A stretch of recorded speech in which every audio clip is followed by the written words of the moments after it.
In this presentation, I'll be talking about supporting children's multilingual voices in the early years and looking at recommendations from international experts in this field.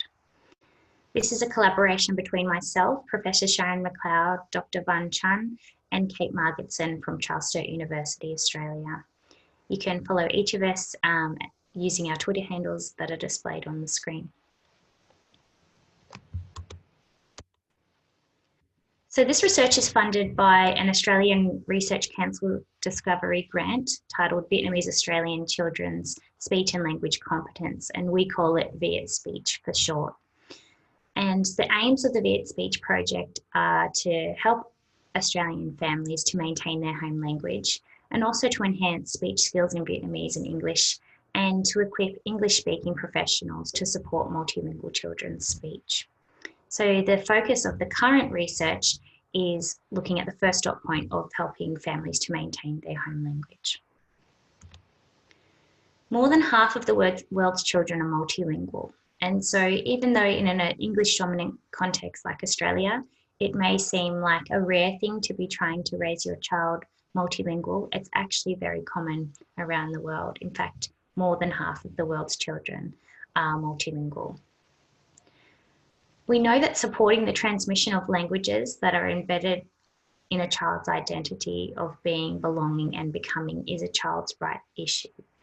We know that children deserve to learn their languages and have the right to engage with the people in their lives using their preferred language. But despite this, in many countries, the monolingual mindset, particularly privileging English only, persists.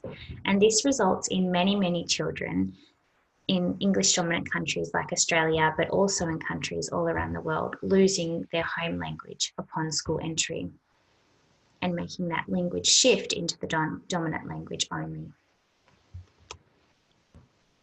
We know there are so many benefits to being multilingual, and here are just a few. It's central to people's identity and culture to maintain connections with their home language because language and culture are inextricably linked. Research has also shown the benefits that maintaining home language and culture can have upon a person's mental health and well-being. People who are multilingual are also found to have enhanced social skills because of the increased need for perspective taking that's needed when you're communicating across languages. It also enhances family relationships. For example, if there are grandparents, aunts and uncles who only speak in the home language, it gives children the opportunity to speak across generations and to form relationships with all of their family members if they can engage in the home language. We also know that there are many well-documented cognitive benefits, such as enhanced executive functioning that resulted from being multilingual. Research has also shown that multilingual children do well at school and they have enhanced employment and economic opportunities. In Australia, we undertook a research with over 20 million participants looking at census data, and we found that people who were proficient in both English and another language were more likely to be in full-time employment, they had greater postgraduate qualifications, and they earned a higher income than monolingual Australians. And we also know that being multilingual gives children the opportunity to broaden their understanding of the world, to realise that there's not just one way of being and knowing and doing, but the world works in many different ways and people see the world in many different ways.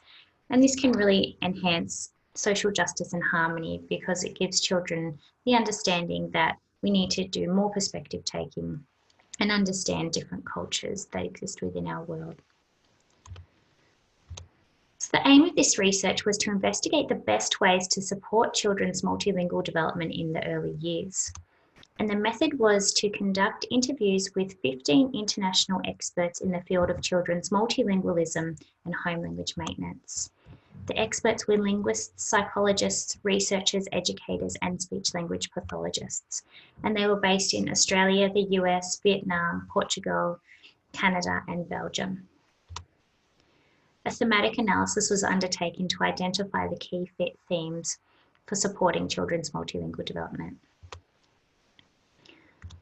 So there were 5 key themes that emerged from the research. The first was that languages needed to be visible and valuable. The second was that attitudes matter. The third was that an ecological approach was needed to support multilingual development. The fourth was the need to make it fun, and the fifth was that it's hard but worth it. And I'll now unpack each of these themes in the following slides. The first is visible and valued. Children know when something is valued and when it's not. And so making languages visible in their environment shows that these languages hold value and that they're important. If children only see and hear English everywhere, then they won't really understand why it matters to speak their home language and what value that holds within society and within their future. So it's important to make children be able to see their languages in society, in their environments, in order to know that they're valuable and useful and worthwhile learning. Language and culture can be made visible in both the home, but also in educational environments such as preschools and schools, through posters, artwork, multilingual books, and even food with multilingual packaging. As one participant said, "My main message to parents is to talk to and with your children about everything. Answer your children's questions in your home language." So constantly making the language a part of their life and showing them that it's a valuable tool for communicating with those who are important to you in your life is really key to home language maintenance. The second key theme was that attitudes matter. Children notice the attitudes of those that they respect. If their parents, teachers, and friends value a language, the children will see value in it too.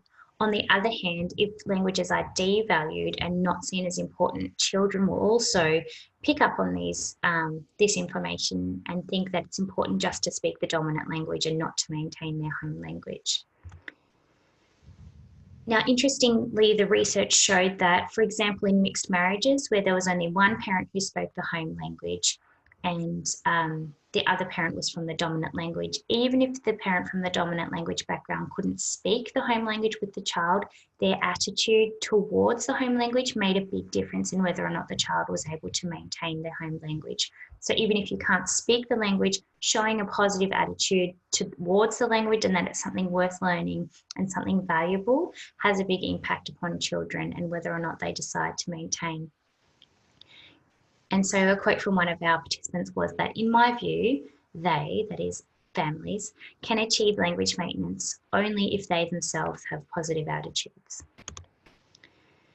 On the other hand, negative attitudes to linguistic diversity and a monolingual mindset can have detrimental impact upon children's identity and sense of belonging.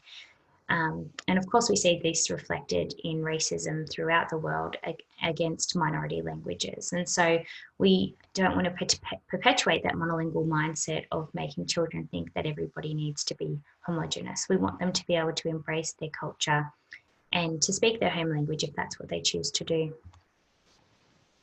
Using languages and encouraging diverse language use demonstrates a multilingual mindset where diversity is valued and important. And this is what we want to do in keeping with the universal rights of the child. We want children to be able to see their culture and know that it's valued in all of their environments, because we truly believe that multilingualism is a superpower. The third theme was taking an ecological approach. And this has been demonstrated in the picture here by looking at from Verdon's model. This is because traditionally the responsibility of language maintenance has fallen solely to parents and mainly to mothers as the passers down of cultural knowledge. But what we found in the research is actually taking an ecological approach gives children a much greater chance of maintaining their home language, because then home language maintenance isn't just confined to the home where children don't always spend all of their time.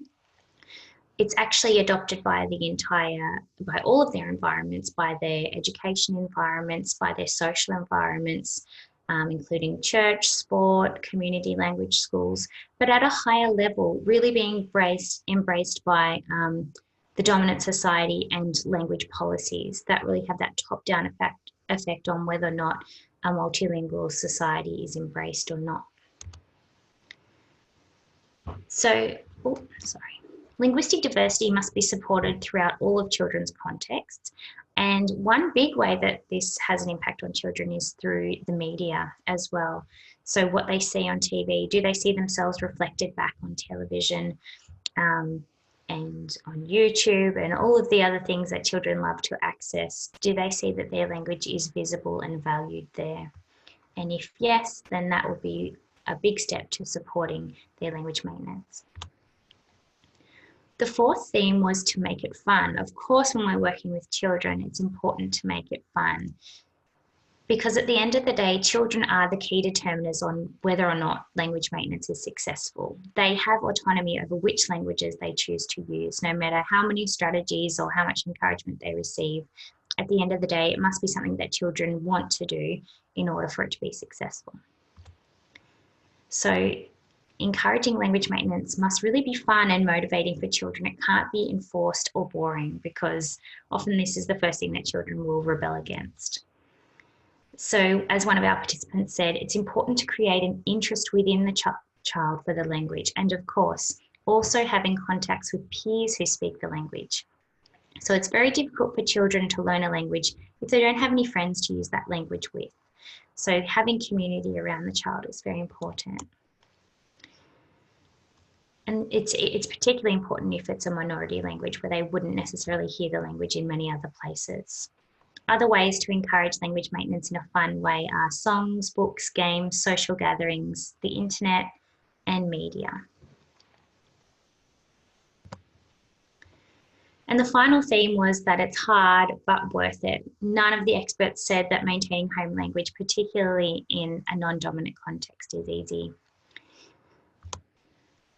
One participant described stopping the shift to English as like holding back the ocean, because they were trying to support home language within the home, but from every other angle, English was just coming in with them like a big wave, with the power of the ocean, through the television, through school, through friends, through society and the broader community. So it was quite a challenge to hold back all that influence and try and encourage the child to maintain their home language.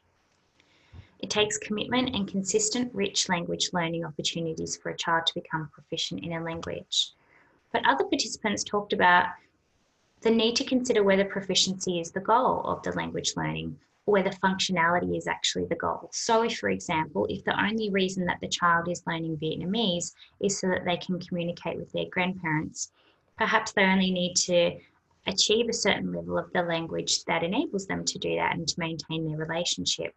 Whereas if they're learning it for an educational purpose, then again, the vocabulary that they would need and the level of proficiency that they would need would be greater.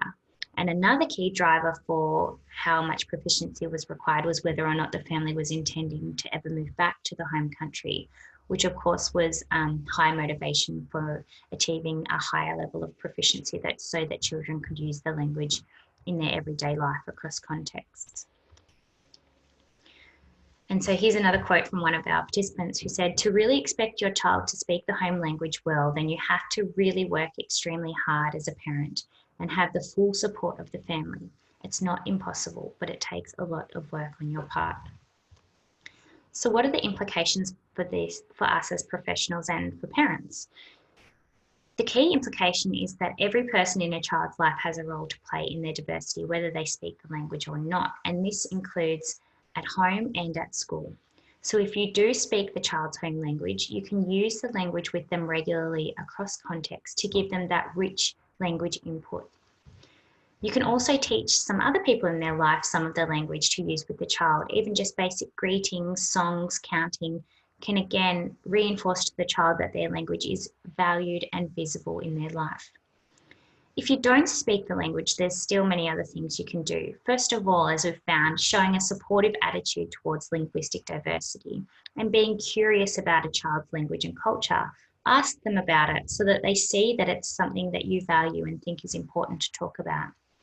You can create an inclusive environment. This is especially important in early childhood education centres so that children can see themselves reflected back in posters, in books that you read, that their culture and their language is valuable and visible through all of their environments.